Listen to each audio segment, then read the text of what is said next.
Each of the 21 economies, each economy appoints 3 business leaders to form the APEC Business Council. We meet 4 times a year, the 4th meeting being the leaders meeting, and we actually work on creating policy recommendations around issues that business face so that they can be fed into the leaders during the whole process of APEC. We make recommendations to all the ministers, and eventually at the end we actually have a dialogue with the leaders in the last meeting in November. This year our theme is Resilient Inclusive Growth, a Fair Deal for All. And we're really excited because we are really very closely aligned to the goals of the APEC Philippine hosting year of 2015. So basically the goals are to achieve prosperity for the region following the APEC ministers, leaders in 20 years ago created APEC with the goal of bringing about prosperity for the region. So the strategies that APEC and ABAC basically agree on is that the best path to prosperity is to really remove barriers to trade and to promote integration among all the 21 economies. And this year, with our theme of inclusive growth, our goal is to ensure that all the work that APEC is doing and ABAC is doing is relevant and inclusive to SMEs as well. And so you can see after listening to Secretary Domingo that actually our themes are very much aligned. One of the key areas around regional economic integration this year that APAC is working on this year is to provide provide recommendations on what the FTAAP should look like from a business perspective. There are a lot of emerging new generation business models arising, so we want to be sure that the FTAP actually considers them, and also want to ensure that the FTAP is relevant as well to the SMEs. So if you look at a picture of what APEC is trying to do around regional economic integration, it should have a layer around it, not a by the way or not as a separate column of how that is relevant for small business as well. The other area that we're really excited about is a theme that has not previously received much attention in the APEC system, because APEC has really worked on open markets as far as goods is concerned. And so one of the areas that we're pushing this year is the trade and services agenda. We've been working with the senior official, the chair of the senior officials, Ambassador Del Rosario. ABAC has been working with them, with the SOM chair and with PEC on a series of public-private dialogues on trade and services. We had the second one just last week. The first one was about the internet economy and digital trade, and this one last was focused on supply chains around manufacturing, around environmental services, and around agriculture. So the trade and services, to me, offers an amazing opportunity for inclusive growth. Markets today, the consumers are demanding different kinds of services. Because of urbanization, many people want delivery to the last mile. Many of you young people shop in convenience stores. You're not going to go to the supermarket. A lot of you shop online. Urbanization offers great new risks. We want to build resilient cities. So all these new trends in the market are offering amazing opportunities for service providers that don't necessarily have to be big business. Even a bicycle delivering goods has a role to play in this new kind of economy that's emerging. We are also focusing on things like global data standards. We are looking at certain sectors and how we can ensure that there is connectivity being developed across APEC. Another one is an infrastructure checklist. How do we make sure that that those who participate in infrastructure development, which is a huge requirement for the region, will actually be able to have standards that are across the region. We're working on a sustainability agenda to make sure we have food security, energy security, that we have livable cities, that we have a healthy workforce, healthy women in the workforce. And we have a very robust finance agenda, which we're very happy to say is quite aligned to Cesar Parisima's Cebu Action Agenda for Finance. And this includes, of course, all levels of financial inclusion, including SMEs. And finally, I said that our key theme for inclusiveness, aside from, of course, bringing women, aside from covering sustainable cities and everything, is really strengthening and facilitating SMEs' entrance into global trade.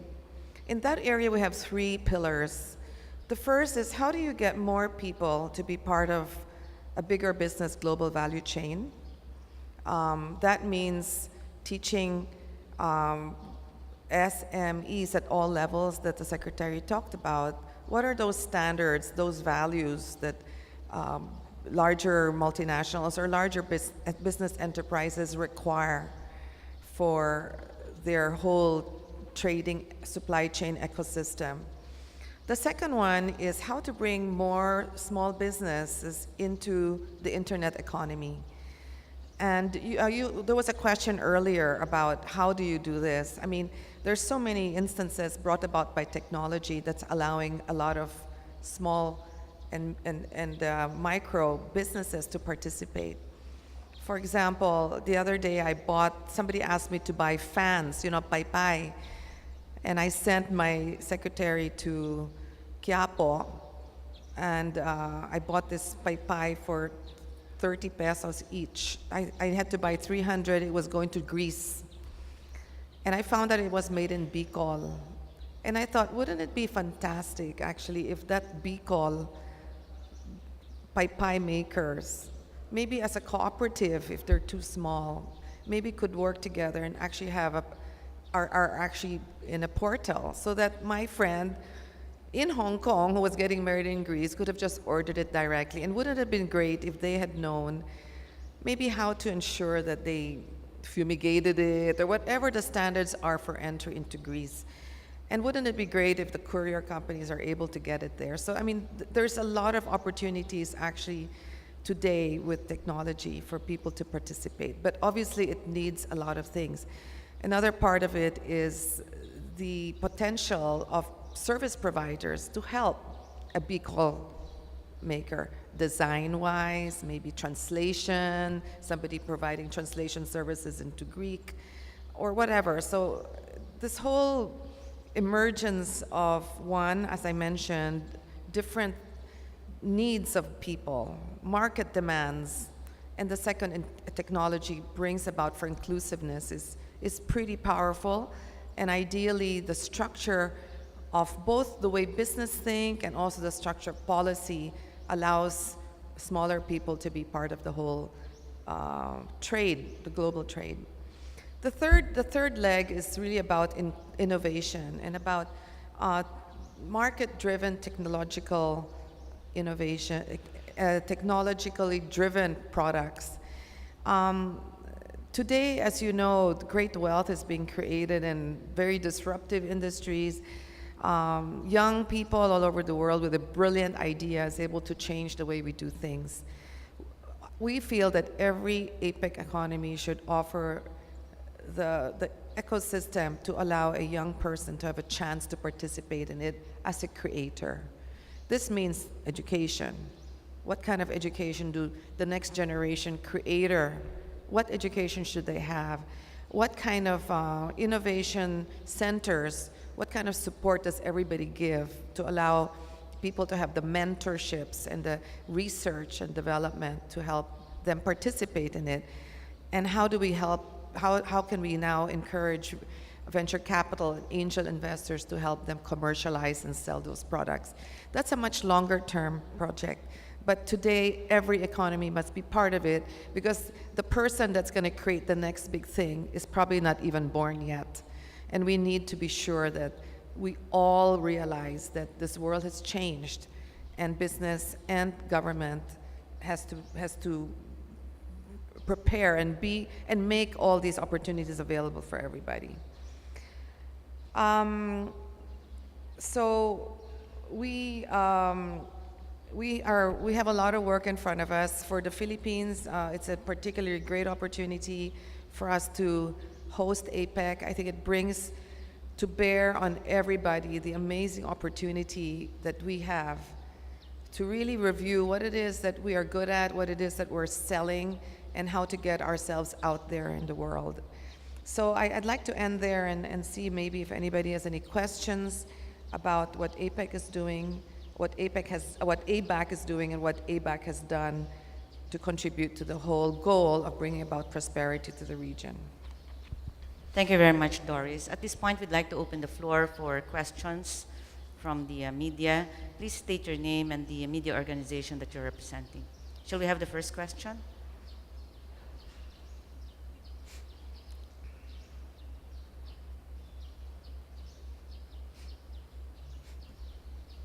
Thank you.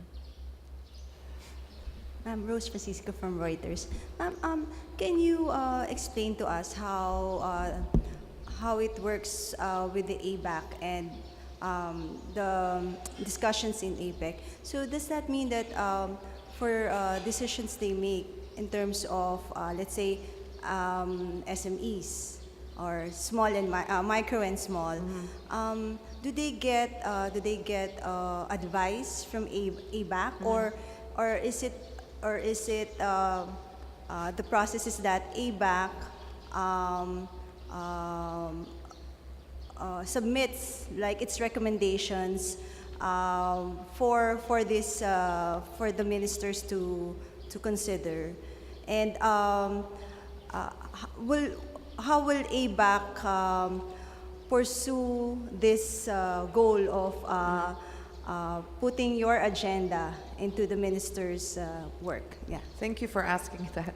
Maybe I can review a little bit some of the things that ABAC has achieved. I mean, ABAC was formed in 1995. The first meeting of ABAC was in the Philippines, and when we hosted in 1996. And I think we did a study showing that we made how many recommendations? Maybe 1,000 recommendations. And in the end, I don't know, maybe a handful are picked up, but some of them are very substantial. For example, the idea of an FTAAP came from ABAC. ABAC had pushed for a WTO, but everybody is so frustrated at the whole slow process of the WTO. So in the year, I can't remember when, 2005, ABAC Chile's hosting year, ABAC said, why don't we just focus on an FTAAP, the free trade of the Asia Pacific? And for the first, I don't know, that was how many years ago? Was that 8 years ago?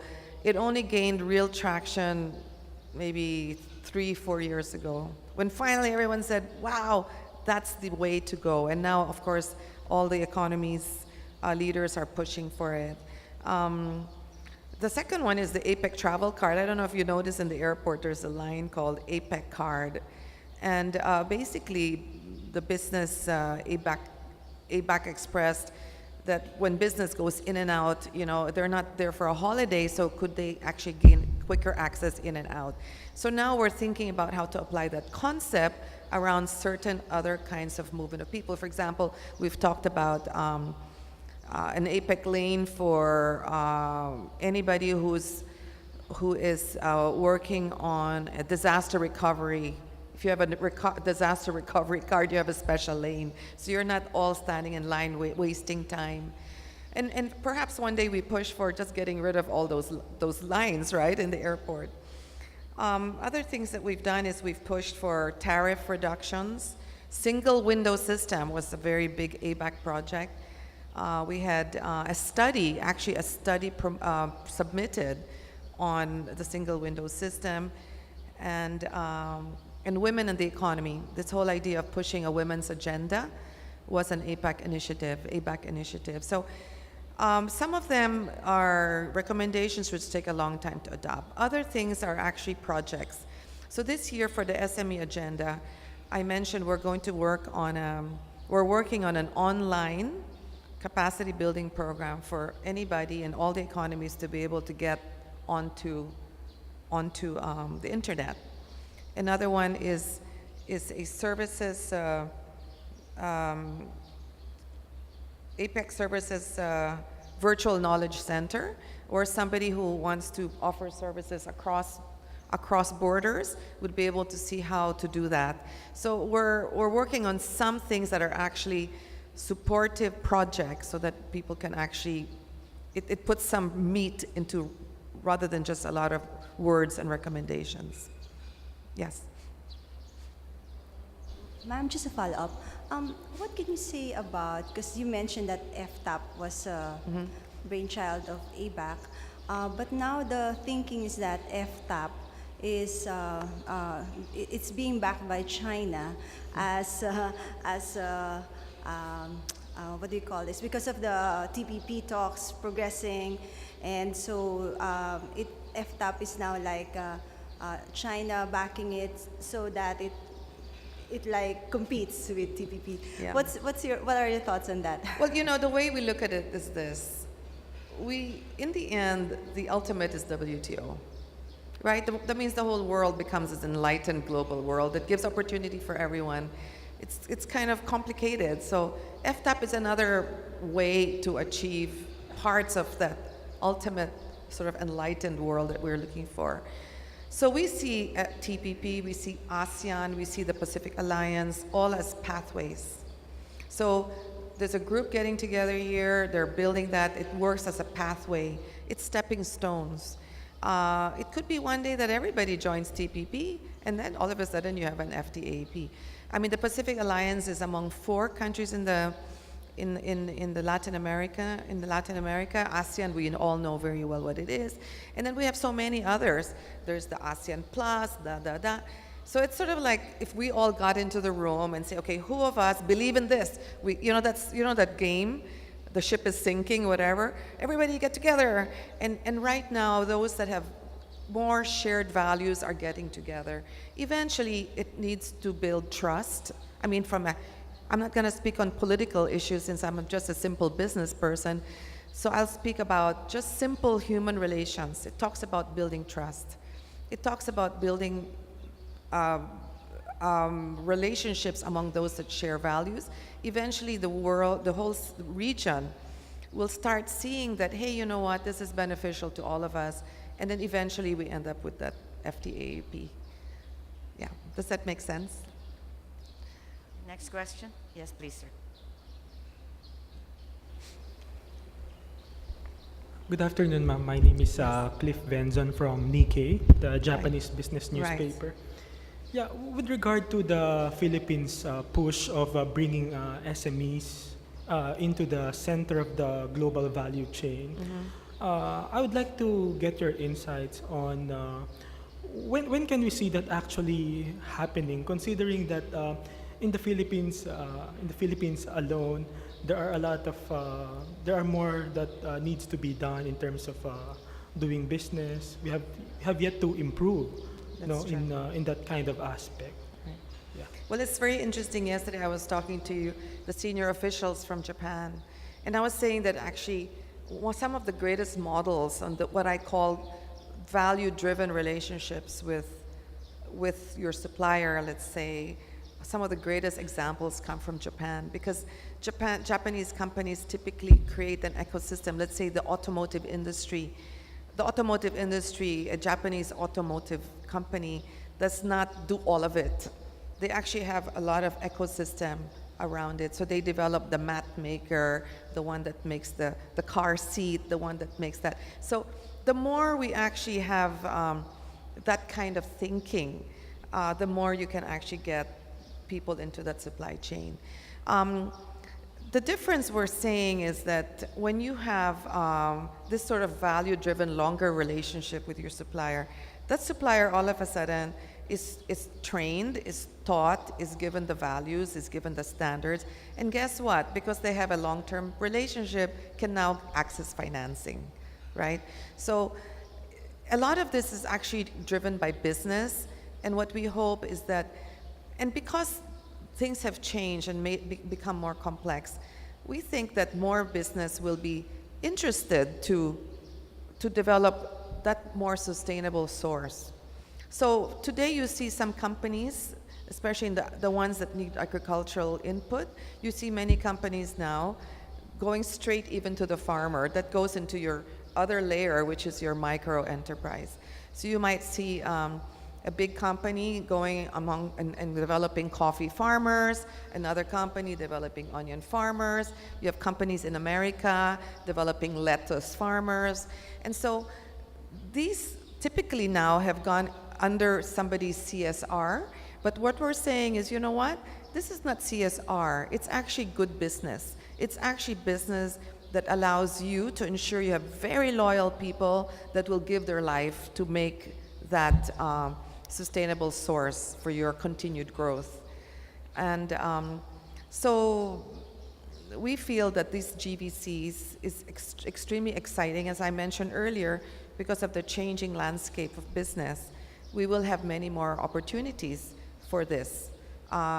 If you have delivery to the last mile, let's say people start ordering their groceries online, well, you might have a little guy owning 2 bicycles and then 3 bicycles that can deliver it.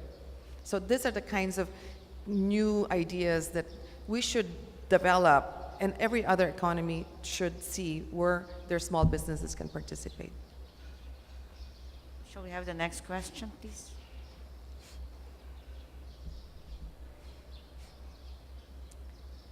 Well, I guess Okay. I want to thank you all so much for listening, and I think we hope that we can work really closely with the media, because we sort of have to inspire a new thinking process. A lot of times the reaction to free and open trade is a little bit out of fear, but I think if we can shift our minds to seeing what the opportunities are. But when we look at opportunities, we have to be so clear about what it is we're selling. What is it that we're offering? And once we do that, then the opportunities emerge. And I just wanted to say that all of us in ABAC are really looking very sincerely and putting a lot of effort to see how we can bring more and more people to benefit from global markets. Thank you very much.